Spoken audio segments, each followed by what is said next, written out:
Hey everyone, welcome to the Movie Throne. I'm your host, the one and only King Candace, here to bring you possibly the final MCU Take 2 video ever on this YouTube channel. Haven't decided officially yet because anything after this particular movie, Avengers Endgame, doesn't matter. There's a few here hits and misses, a lot more misses than anything that, I don't know, is it worth it? But I haven't decided yet, because if you really look at it realistically, there's about 10 to 12 movies that are during or after this time, I guess, in this video. So anyways, I'm not here to talk about that nonsense.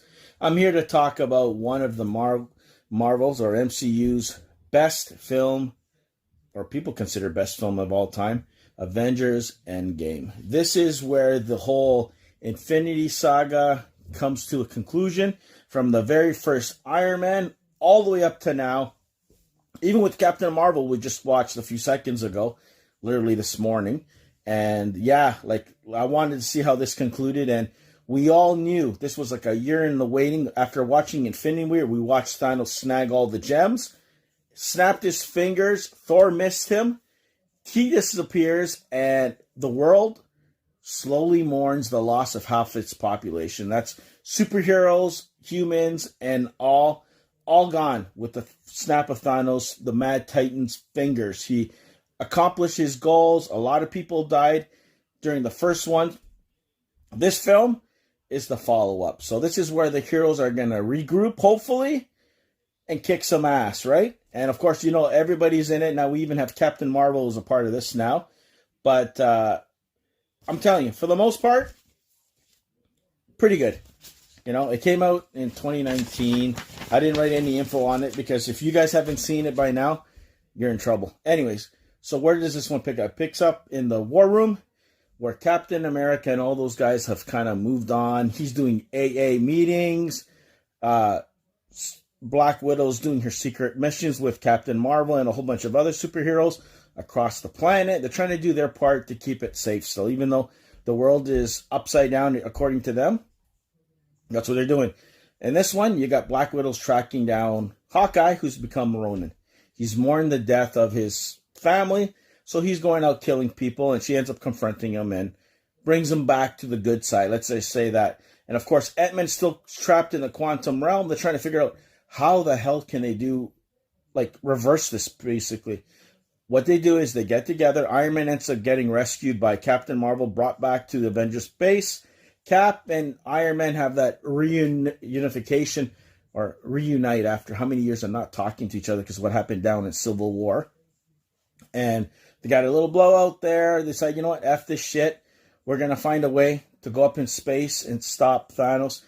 Captain Marvel ends up tracking him down to his planet that he loves to hang out there and whatever. They go there, and literally within 10 or 15 minutes of the movie, they go and they chop off his head. And things don't still change because he destroyed the gems and they're still square one. So I'm jumping all over the place. This is what the king remembers, okay, guys? Anyways, so then they end up living life, trying to figure out another way. Why hasn't things gone back? They kill Thanos, whatever the hell. The gems are destroyed. What can they do? Poor Ant-Man, by some fluke of a stupid rat, touches a button, zaps him back, and then he confronts Captain America, gives him the whole idea of time travel and shit like that. So that's what they do. They try to go back in time, trying to reverse a lot of the events that goes on from Avengers. You got Cap bumping into his own self, making comments like, you do have a nice ass, because Ant-Man said something funny like that. To Tony Stark confronting his father, meeting him in person, a younger version of him, getting information, have a nice conversation that he always wanted to have with him. And he was happy that he was being born, let's just say that. You have Captain America, who had got a glimpse of Peggy Carter, the love of his life, he missed out on. And he's kind of thinking. Then they go back to where the Avengers fought Loki down, and the Hulk is smashing all over the place there. Crazy shit. And then, as they do manage to get the gems back, Hulk's the one who wears the damn thing, snaps his fingers. Things seem to be going back to normal, but before they kind of enjoy the moment that, hey, did it work? They're attacked by Thanos. Another Thanos is informed by Nebula, who ends up bringing him into this timeline. Wreck shop.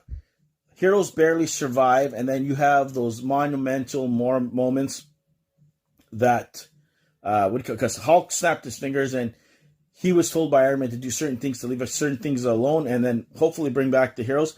We didn't see anything yet at that point. So then you have the big three. Thor, Fat Thor, because Thor's fat in this one, which is hilarious. Fat Thor, depressed because he broke up with Jane. Fucking funny. We see what happens with Love and Thunder down the road. Anyways, Captain America and Iron Man. And of course, we have that whole shit moment. They're fighting, the three of them out there. Then all of a sudden, Stormbreaker goes to Thor, and all of a sudden the hammer gets sucked back to Cap himself. He's worthy. That was the whole shit moment. He actually thinks if Thor loses his shit, he twirls it around, conducts lightning, wrecks Thanos for a little bit until shit happens, and then of course the armies come. Captain America nearly defeated. All of a sudden you see the damn circles with all the heroes come out, and I'm telling you right now, those were holy shit moments. You know, they already lost Nat because she was sacrificed to get certain stones back, so they already lost major losses like the Black Widow dying and shit off the cliff. That was fucking heartbreaking because Scarlet Jo, she's my girl. And oh my god, and you see the Red Skull cameos. Like, I'm leaving things all over there. When they had to go Vermeer, I think that's the place that they knew that one person's coming back. Either it was Hawkeye or Black Widow, and Black Widow saved him because he has a fucking family. Anyways, jump back forward where we are.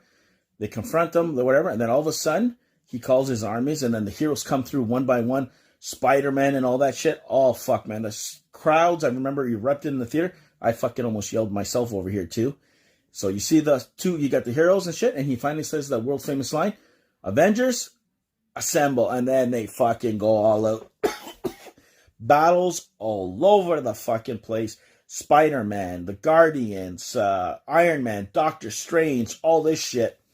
And, you know, they found out information from the Chosen One, the Ancient One, that there's only one way, because Doctor Strange did his little magic, whatever the hell he did on the planet, to figure out there's only one way to defeat Thanos, and he was going to tell Iron Man when the moment was, and unfortunately, it fucking broke a lot of people's hearts, and even me, like, because I'm a big Cap fan and not an Iron Man fan. Iron Man, in the middle of the battle, Thanos thinks he's won so he can snap his fingers again, the new Thanos, and nope, all of a sudden you see a glove come on and Iron Man, and all the gems come on. He goes, I am Iron Man. Boom, snaps his fingers. And then all of you see the armies and all that shit go to dust and shit like that. Holy shit. Scarlet Witch had her moment too before with Thanos picking him up, saying, you killed Vision. You cost me everything. Boom. Little moments like that. Trust me, there's a lot of them. Snaps his fingers. He goes away. And of course, that literally ends to his demise. Spider-Man devastated. Pepper Potts devastated. He has a kid in this one who loves him 3,000. I'll leave it at that, you know. He didn't want to get involved, but he did. He ended up siding with Cap and them in the fences. Let's just say that. Big funeral at the end. Holy shit, was it sad? Not a dry eye. Happy there, sharing a burger with the kid. I'm telling you, holy crap. And that's pretty much it, man. That was it. He saved the world, but he sacrificed himself. He played a little video for his kid and Pepper. And the world moves on without Iron Man. And many heroes devastated from his sacrifice, but he made the biggest sacrifice to bring back the people. People grown up where they shouldn't be. Scott Lang, his daughter, was growing up here after coming how many years back from the quantum realm? It must have been 4 or 5 years. I'm telling you, like things like that, very touchy subjects. Heroes have to pick up the pieces where, you know, certain heroes fallen. Cap goes back to return the stones back in their own timelines, and then he comes back. They're waiting for him. What the hell happened? So apparently he lived his life with Peggy Carter, got old, came back, gave the shield to Falcon, and that was it. So you're like, whoa. And now with the talks that there could be a possible Captain America, Chris Evans returning for a 6-part miniseries to cover those moments that he took back the stones and shit like that. Oh, man, I would love to see Haley Atwell back as Peggy Carter and what happened there and why did he come back as an old man kind of thing. I mean, they'll feel like moments there. Hawkeye met his family. And so and so. So, yeah, it was a good way they ended it. How they got justice. Good way to end the Infinity Saga on a perfect note. One of the best MCU films ever put together by the Russos. Good job. I still personally like Infinity War. That's my personal opinion because that was more shocking to me. You kind of figure out the heroes are going to win in this one. The first one, you didn't know. Are they going to succeed or Thanos going to succeed? And when he succeeded, it was fucking shocking. I'll tell you right now, it shocked the world. The world was devastated for a good year until we got the justice in this one, right? So that's why it was more impactful for the king, for myself. I don't know. You guys let me know in the comment section what you guys think.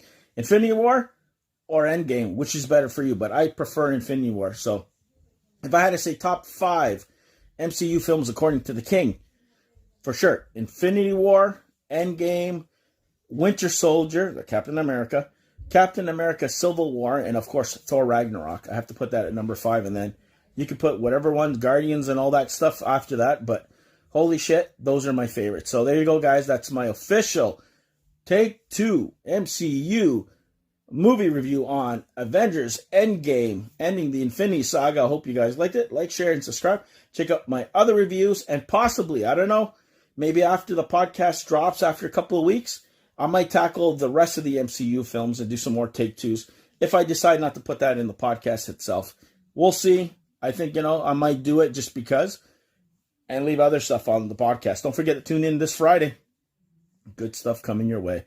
So until next time, be the hell good, and I'll see you where? Right here on the Movie Throne YouTube channel.